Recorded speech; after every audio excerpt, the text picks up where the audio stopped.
Daily Words of God. The Jews of the time all read from the Old Testament and knew of Isaiah's prophecy that a male infant would be born in a manger. Why then, with this knowledge, did they still persecute Jesus? Is this not because of their rebellious nature and ignorance of the work of the Holy Spirit? At that time, the Pharisees believed that the work of Jesus was unlike what they knew of the prophesied male infant. Man of today rejects God because the work of the incarnate God does not conform to the Bible. Is not the substance of their rebelliousness against God one and the same? Can you be such that you accept without question all the work of the Holy Spirit? If it is the work of the Holy Spirit, then it is the right stream. You should accept it without the slightest misgivings, rather than picking and choosing what to accept. If you gain some knowledge from God and exercise some caution against Him, is this not an act truly uncalled for?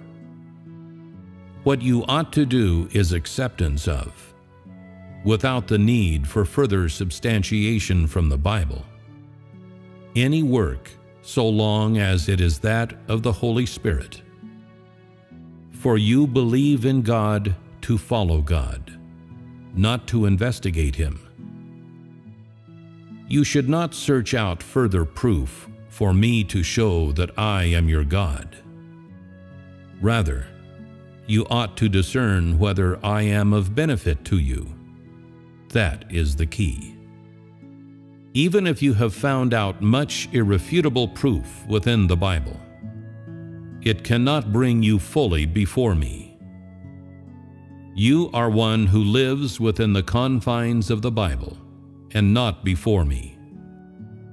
The Bible cannot help you know me, nor can it deepen your love for me. Though the Bible prophesied that a male infant would be born, none could fathom upon whom the prophecy would come to pass.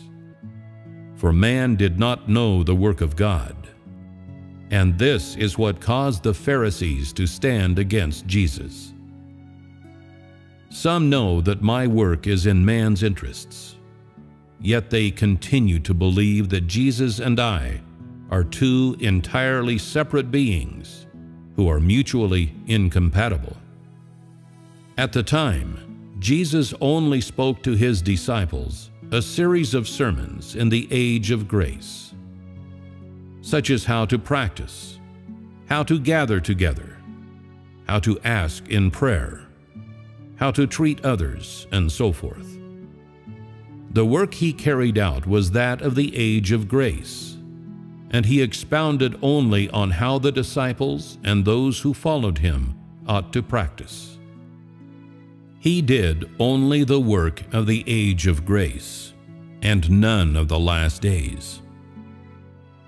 When Jehovah set down Old Testament law in the age of law, why did He not then do the work of the age of grace?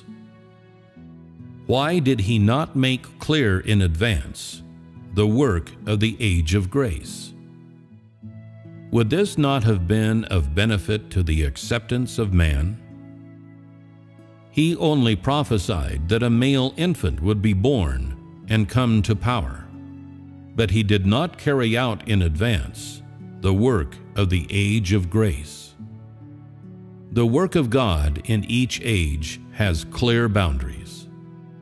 He does only the work of the current age, and never does He carry out the next stage of work in advance.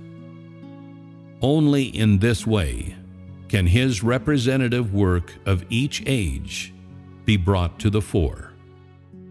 Jesus had spoken only of the signs of the last days, of how to be patient and how to be saved, how to repent and confess, as well as how to bear the cross and endure suffering.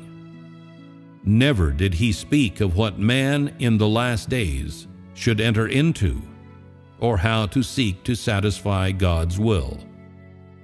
As such, would it not be an act of fallacy to search within the Bible for God's work of the last days? What can you discern merely holding the Bible in your hands? Be it an interpreter of the Bible or a preacher, who can foreknow the work of today?